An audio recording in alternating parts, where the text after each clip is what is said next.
Comment trouver un bon fournisseur, un bon agent pour travailler en dropshipping de manière professionnelle, sérieuse et carrée. Alors dans cette vidéo, je vais vous partager mes meilleurs conseils, que ce soit pour un agent en Chine, un agent en Europe, etc. etc. On va pas trop s'étaler non plus, on va aller vraiment à l'essentiel, quels sont les critères et comment trouver un bon agent. Aussi, petite parenthèse, comme vous le savez, au moment où je sors cette vidéo, c'est un petit peu la polémique du coronavirus et clairement, j'ai des nouvelles à vous partager suite à la vidéo précédente que vous aviez bien appréciée. J'ai des nouvelles, j'ai pu discuter avec mon agent, donc on va prendre, juste avant de rentrer dans les conseils de cette vidéo, quelques minutes ensemble, vraiment rapide, afin que je vous partage clairement ce qu'il en est et vous prouver qu'on arrive encore à envoyer des colis, malgré le fait que l'on entend partout que ce n'est plus possible aujourd'hui en février en Chine. Donc juste avant qu'on rentre dans la vidéo et qu'on attaque tout ça, je vous invite à vous abonner, activer la cloche de notification. Et on est parti sur mon écran. Ok, donc comme vous pouvez voir sur ces captures d'écran, je pose la question à mon agent, est-ce qu'à Shenzhen, il est possible de travailler? Et il me prouve bien qu'il a du stock. Il me prouve bien également que la Chine peut travailler et que les usines ouvriront le 9, donc le 9 février. Le seul problème, c'est qu'aujourd'hui en Chine, les envois dans le pays sont un petit peu ralentis, mais les envois à l'international ne sont pas du tout arrêtés. C'est bien ce qu'il dit, beaucoup d'entreprises ont du stock, le seul problème c'est ça, mais de son côté, il a envoyé des commandes toute la journée en France et il n'y a aucun problème. D'ailleurs ici je vous montre mon écran et je copie-colle clairement des codes de suivi, donc un document qu'il m'a fourni. Je vais vous montrer exactement comment ça marche lorsque vous utilisez le site de tracking et vous allez vous rendre compte que en direct, les codes marchent. Donc clairement aussi vous pouvez comprendre que si je masque tous les numéros de suivi, c'est également parce qu'il y a le nom des produits, etc. et que je n'ai pas spécialement envie que vous connaissiez nos produits. Là pour vous donner l'ordre d'idée, sur le document il y a plus de 7000 $ de commandes et clairement c'est pas les plus grosses commandes qu'on fait, mais voilà, vous avez la preuve que clairement les colis sont envoyés. Là on a le tracking, ça a été fait le 1er février, au moment où je tourne la vidéo sur l'écran c'est le 1er février et vous voyez que les colis sont bien dans le centre d'expédition. Donc il y aura des ralentissements mais rien d'alarmant, n'écoutez surtout pas ce qu'on vous dit sur internet sans qu'il y ait des preuves concrètes. Là vous avez la preuve et on ne peut pas faire mieux, et si clairement votre agent n'envoie pas les colis, c'est soit qu'il est dans une zone qui est au final à risque, soit que vous n'avez pas le bon agent. Donc maintenant on va passer aux conseils sur cette vidéo, je vous dis à tout de suite en face caméra. Donc maintenant que vous avez vu tout ça, que je vous ai partagé les dernières informations que j'ai discuté clairement avec mon agent et comme je vous l'ai dit, c'est pas juste une personne avec qui je travaille de temps en temps, c'est vraiment un membre à part entière de mon équipe et disons que toute son entreprise, toute son équipe en Chine à Shenzhen fait partie de la nôtre au final. Donc c'est un petit peu ce qui se passe et maintenant que vous avez les dernières informations, il n'y a plus d'excuses. Maintenant, on va rentrer dans les conseils que j'aimerais vous partager car comme vous le voyez, si on arrive encore à avoir des résultats et surtout de l'envoi, un suivi avec un agent qui est sérieux, c'est parce qu'on l'a bien trouvé.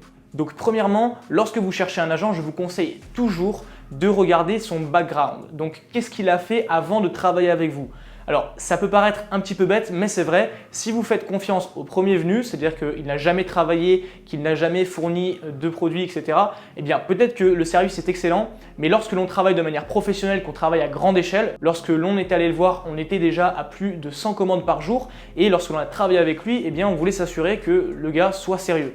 Donc ça c'est l'idée. En un an, donc sur l'année 2019, on a fait plus d'1 million d'euros passés chez lui comme commande et autant vous dire que, il n'a aucun intérêt à nous donner de fausses informations ou d'informations erronées. Vous avez pu tout observer avec les suivis. Donc ça c'est l'idée. Maintenant, comment est-ce que vous pouvez trouver ce genre de relation après avoir regardé son background? Il ne suffit pas que de faire ça. Également, il va falloir que vous vous assuriez qu'il puisse travailler avec vous de manière rapide et dédiée. Parfois, il y a des agents qui sont surbookés où il y a vraiment trop de personnes qui passent par eux et donc du coup, vous êtes juste un parmi tant d'autres et vous n'arriverez pas à vous démarquer, du moins très difficilement. Le point positif, c'est que lorsque vous trouvez un agent qui est en train d'émerger et que vous arrivez et que vous lui dites clairement voilà, moi je suis sérieux, on va travailler long terme ensemble, eh bien vous êtes un client et vous n'êtes pas un parmi tant d'autres, vous êtes le client si vous respectez vos engagements et que lui le respecte également. La preuve aujourd'hui, si aujourd'hui ça fait plus d'1 an qu'on travaille avec lui, c'est pas pour rien. Donc ça c'est les points importants à vérifier avant de prendre l'agent. Donc avant de dire ok on signe, on fait un essai.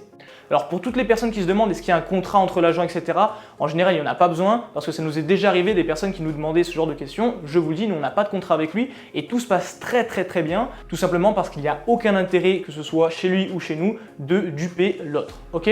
Donc ça c'est l'idée. Maintenant, comment est-ce que vous pouvez techniquement trouver un agent? Si aujourd'hui vous passez par AliExpress, c'est une mauvaise idée, surtout avec le corona qui se passe en ce moment. Là, clairement, si vous passez par AliExpress, c'est pas du tout une bonne idée. Les messages que je vous ai partagés juste avant sont valables si vous avez justement un agent très sérieux. Car voilà, soyons honnêtes, si vous vous attendez qu'une personne totalement au hasard envoie vos colis depuis AliExpress, il y a de peu de chances que ça arrive. Donc voilà par rapport aux informations. Maintenant, si vous voulez trouver un contact de cette qualité, il n'y a pas 36 solutions. Vous pouvez soit chercher sur Alibaba. Donc Alibaba, c'est un petit peu AliExpress pour les personnes qui font plus de résultats, ou du moins si vous voulez traiter directement avec les usines. Alibaba, ce sont en général soit des fournisseurs, soit directement des agents qui se fournissent aux usines, qui négocient les prix aux usines, et ce contact-là depuis Alibaba vous permet forcément de pouvoir traiter avec des personnes sérieuses, pas des personnes au hasard qui font du dropshipping depuis la Chine en utilisant AliExpress. Donc ça, c'est le point important à retenir. Maintenant, la solution la plus pratique, je vous avoue, c'est le réseau. Alors pourquoi le réseau? Eh bien tout simplement parce que vous n'avez pas à vérifier par vous-même est-ce que l'agent est sérieux avant de pouvoir travailler avec lui, parce que s'il vient de votre réseau, que la personne ou que les personnes qui vous ont transmis ce ou ces agents sont sérieuses, que vous savez qu'il y a des résultats et que ça tourne depuis un moment, eh bien voilà, l'agent il est sérieux, il est solide, vous avez le contact, en plus vous vous faites en général introduire, et là c'est jackpot parce que la personne elle sait que vous êtes sérieuse également. Donc voilà mes conseils par rapport à l'agent en Chine. Maintenant, je vais vous donner des conseils par rapport à l'agent tout court. Si vous souhaitez travailler en Europe, eh bien il y a plusieurs possibilités. Sachant qu'en plus là, avec la polémique de la Chine, etc., eh bien je sais qu'il y a des personnes qui ne souhaitent plus trop travailler avec la Chine, même si tout va être rétabli dans les 10 prochains jours. Donc en fonction des points de vue, ça peut être compréhensible. Vous pouvez travailler de toutes les manières avec des agents en Europe. Donc honnêtement, en Europe, on travaille surtout avec des entrepôts, peu d'agents. Donc si vous cherchez des contacts de ma part sur des agents en Europe, je n'en aurai pas à vous donner aujourd'hui. Mais par contre, ça ne veut pas dire que tout est mort. C'est pas parce que je n'ai pas le contact que vous ne pouvez pas le trouver. Donc par rapport aux agents, moi à la limite, je vous recommanderais d'aller sur LinkedIn. LinkedIn, pourquoi? Parce que c'est le réseau, la plateforme où vous allez pouvoir connecter avec de vrais professionnels et vous allez avoir des retours directement sur le service, sur la personne, le background. Donc faites vos recherches sur LinkedIn pour trouver des agents en Europe. Après ça, vous pouvez également passer par du print on demand, donc des gens qui vont imprimer à votre place et une fois que vous avez vraiment un gros débit de commande, vous pouvez les contacter, leur dire maintenant voilà, on arrête de rigoler, faites-moi du stock, préparez-moi des pièces et là ça débite. Donc vous pouvez avoir votre warehouse qu'on appelle au final comme un entrepôt avec vos print on demand, donc avec vos objets pré-imprimés, avec vos attentes et donc avoir comme un entrepôt, comme des agents attitrés. Ça, c'est une solution également que vous pouvez utiliser, que vous pouvez exploiter. Après, il existe également des sites comme BigBuy. Alors, BigBuy, pour ceux qui connaissent, honnêtement, moi, je ne travaille pas avec eux, donc je ne pourrai pas vous partager mon retour. La seule interaction que j'ai pu avoir avec cette entreprise, c'était il y a plus de 2 ans quand je débutais et j'avais une connaissance qui l'utilisait pour envoyer ses colis. Et je sais qu'à l'époque, les délais n'étaient pas très souvent respectés. Après, attention, c'était il y a 2 ans. Je ne peux pas me permettre de juger sur une petite interaction d'il y a 2 ans. Donc voilà, ça c'est l'idée. Vous avez mon retour par rapport à tout ça.